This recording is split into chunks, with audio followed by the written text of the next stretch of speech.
You think you know The Little Mermaid. A beautiful underwater princess trades her voice for legs, wins the prince's heart, and they live happily ever after. That's the lie Disney sold you in 1989. The real story will make your blood run cold. Hans Christian Andersen's 1837 original text reveals something far more disturbing, a tale of self-mutilation, existential horror, and a purgatory that lasts 300 years.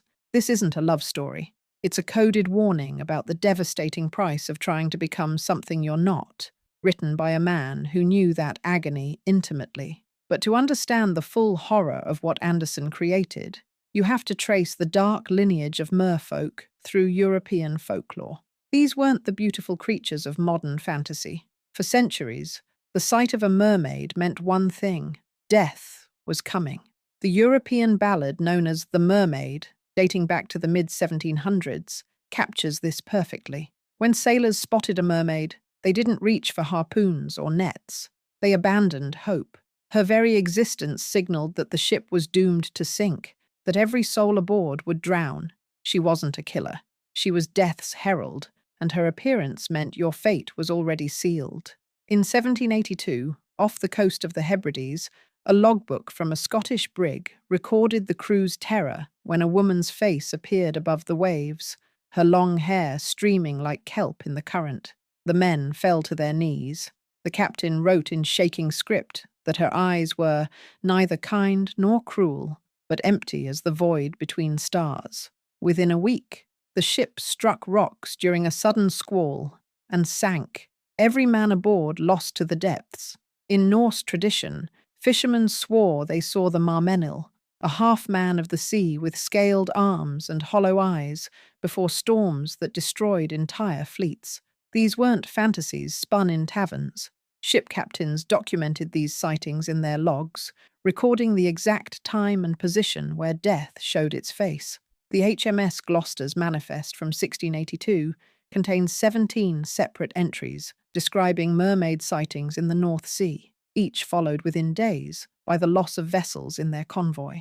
To medieval Europeans, a mermaid wasn't a dream. She was a living prophecy that death had already signed the ledger, and nothing could erase your name. But from these sea-born omens of death rose something far more haunting: creatures who were associated not just with death, but with the desperate, destructive pursuit of love. Andersen drew heavily from two specific tales that would shape his protagonist's grotesque transformation. The first was Friedrich de la Motte Fouquet's 1811 novella, Undine, about a water spirit who lacked a soul and could only gain one through marriage to a mortal man. In Fouquet's tale, when the knight Huldbrand betrays Undine with another woman, she returns one final time, emerging from a well in the castle courtyard. She appears at his bedside, her wet hair dripping onto his chest, and presses a fatal kiss to his lips, a kiss that steals his breath forever. He dies, gasping, drowning on dry land, while Undine dissolves into a spring that flows eternally around his grave.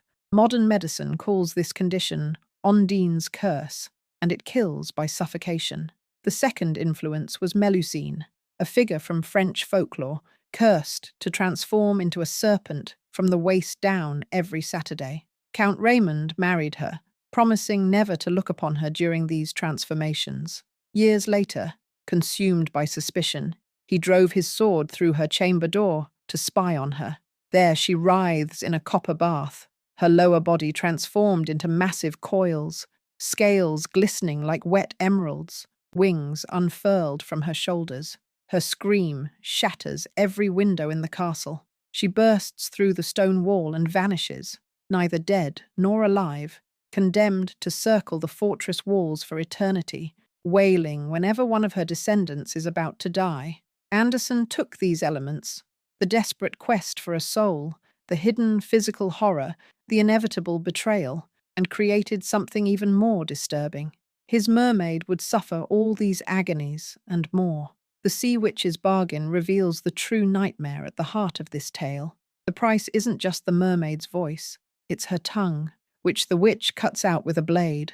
Andersen's witch isn't the cackling caricature Disney conjured. She dwells in a forest of skeletal sea snakes, their bones white as chalk, swaying in the current like hanged men.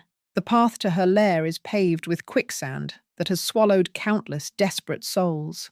The remains of drowned sailors decorate her garden, their skulls planted like flowers, their finger bones wind chimes that play funeral dirges. The witch herself is ancient beyond measure, her skin transparent enough to see her black blood pulsing underneath. When she brews the potion, she slices her own breast and lets that blood drip into a cauldron made from a giant's skull. She adds the venom of sea serpents, ground pearls from the eyes of drowned brides, and the mermaid's own scales, torn from her tail. The mixture screams as it boils, not metaphorically, but literally shrieks with the voices of everyone who ever died for love. The potion itself looks like liquid starlight, beautiful and inviting, hiding its true nature. When the mermaid drinks it, she doesn't just feel pain, she experiences every evolutionary leap from fish to human, compressed into seconds. Her bones crack and reshape, her organs rearrange themselves, her gills seal shut, while lungs inflate for the first time. She feels herself drowning and breathing simultaneously.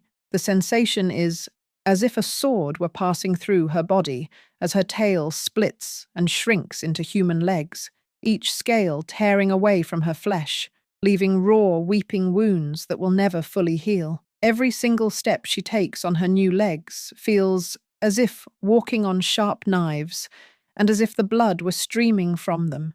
But Anderson's description only hints at the full torture. The nerves in her feet fire constantly, sending signals of damage that isn't there. Phantom pain from her missing tail mixed with the real agony of legs that were never meant to exist. When she dances, and the prince loves to watch her dance, each leap and turn is like jumping onto broken glass. The muscles in her legs cramp and spasm, having no evolutionary memory of how to move. She has to consciously think about every step, every gesture, fighting against her body's desperate desire to return to its natural form. This isn't temporary. This is forever. Every sunrise brings fresh agony as the transformation reasserts itself. Every night, she dreams of swimming, only to wake to legs that feel like foreign appendages grafted onto her body. She can never return to the sea. Even touching salt water makes her legs burn as if acid were being poured on them. She gave up her voice, remember? She can't even scream. The symbolic weight of this mutilation would have been crystal clear to Anderson's 19th century audience. A mermaid's voice held supernatural power. It could lure sailors to their deaths, command the waves, enchant any who heard it. In Danish folklore, the Havfrue's song could calm storms or summon them, could make men forget their wives and children, could even call the drowned back from death for one last dance. By sacrificing this voice, she wasn't just giving up her means of communication, she was surrendering her power, her identity, her very essence. The witch didn't just take her voice, she took everything that made her dangerous, everything that made her herself. In the social context of Anderson's time, a woman's voice was already considered dangerous. Too much talking, too much opinion, too much presence in public discourse. The mermaid's silencing becomes a grotesque amplification of what society demanded from women. Be beautiful, be graceful, but never speak your mind. In Anderson's version, mermaids don't have souls. They live for 300 years, then dissolve into sea foam and cease to exist. Forever. No afterlife, no consciousness, just complete obliteration. Meanwhile, humans live barely 70 years, but possess an immortal soul that rises to heaven. The mermaid has watched her grandmother, her aunts, countless friends simply cease to be. One day they're there, the next, they're foam on the waves, their entire existence erased as if they never were. She knows this fate awaits her. 3 centuries of life, then nothingness. The little mermaid doesn't want the prince because she loves him. She needs him. Marriage to a human is the only way a mermaid can gain a soul and escape eternal oblivion. But a closer examination reveals one key detail that most seem to miss, and it is here that the entire secret begins to unravel. This story was never about a mermaid at all. Hans Christian Andersen began writing this tale in 1836 during the most emotionally devastating period of his life. He was desperately, hopelessly in love with Edvard Collin, the son of his patron. Imagine Copenhagen in the 1830s, a city of cobblestone streets echoing with the clatter of carriages, where gas lamps cast dancing shadows on rain-slicked walls. The literary salons buzzed with poets and philosophers, yet beneath the intellectual fervour lay a silence so oppressive it could suffocate. Men who loved men existed in the shadows, their desires unspoken, their hearts locked behind walls of propriety. The penalty for sodomy was hard labour, social death, complete ostracization. Andersen walked these streets at night, composing verses for a love that could destroy him if spoken aloud. He stood at the harbour watching ships depart for distant lands, wondering if anywhere in the world existed a place where he could speak his heart without fear. Collin saw Andersen as nothing more than a friend, and worse, he was about to be married to Henrietta Tyberg. In his private letters, Andersen confessed something extraordinary to Collin. "My sentiments for you are those of a woman." Later, he would write, "I languish for you, as for a pretty Calabrian wench." He signed his letters, "Your devoted friend who loves you," knowing Collin would never return that love. Suddenly, the mermaid's transformation takes on a completely different meaning. This is Andersen himself, forced to mutilate his true nature, to hide his voice, to endure constant pain, just to exist in a world that would never accept who he really was. The mermaid walking on knives? That's what it felt like for Andersen to navigate Copenhagen society, attending Collin's wedding, pretending joy while his heart shattered, knowing that revealing his true self would mean total rejection, possibly imprisonment. The story becomes even darker when you understand what happens next. The prince, completely unaware that the mermaid saved his life, completely ignorant of her sacrifice, marries another woman for political advantage. He thinks the princess from the neighbouring kingdom was the one who rescued him. The mermaid watches him place the ring on another's finger, watches him kiss another's lips, watches him promise eternal love to someone else. Her heart will break at dawn, and she'll dissolve into sea foam, losing her chance at a soul forever. But her sisters rise from the waves with a desperate solution. They've sold their beautiful hair that in mermaid culture represents their connection to the sea itself, their magic, their identity, to the sea witch, for a dagger. The blade is carved from a shark's tooth, still warm with enchantment, humming with the power to undo the transformation. The mermaid must kill the prince before sunrise. When his blood splatters on her feet, her tail will return, and she'll live. The mermaid stands over the sleeping prince, knife trembling in her hand. Moonlight streams through the cabin windows of the wedding ship. She can hear the celebrations still echoing from the deck above. The prince murmurs his new bride's name in his sleep, his face peaceful, unaware of the danger. The blade is so sharp it could slice through his throat without resistance. One thrust, and she lives. One act of violence, and she returns to the sea, to her family, to 300 years of existence. She raises the knife. She looks at his face, the face she suffered everything for. She remembers his laugh, his kindness to her even if he never understood her sacrifice. The knife trembles violently now. She hurls the dagger into the waves. The water turns red where it falls, looking like blood, as if the sea itself were wounded. She throws herself overboard, choosing annihilation over betrayal. She would rather cease to exist entirely than destroy the one she loves, even though that love condemned her to this fate. But death doesn't come. Instead, she becomes something called a daughter of the air, a luminous, ethereal being sentenced to 300 years of servitude. Only through 3 centuries of good deeds can she earn the soul that the prince's love should have granted her. Andersen describes them as translucent forms, lighter than mist, visible only when morning dew catches the first rays of sun. They drift through deserts, bringing cool winds to dying travellers, glide over frozen seas, whispering warmth to lost explorers. They slip through hospital windows to cool fevered brows, dance in the spray of fountains to delight children.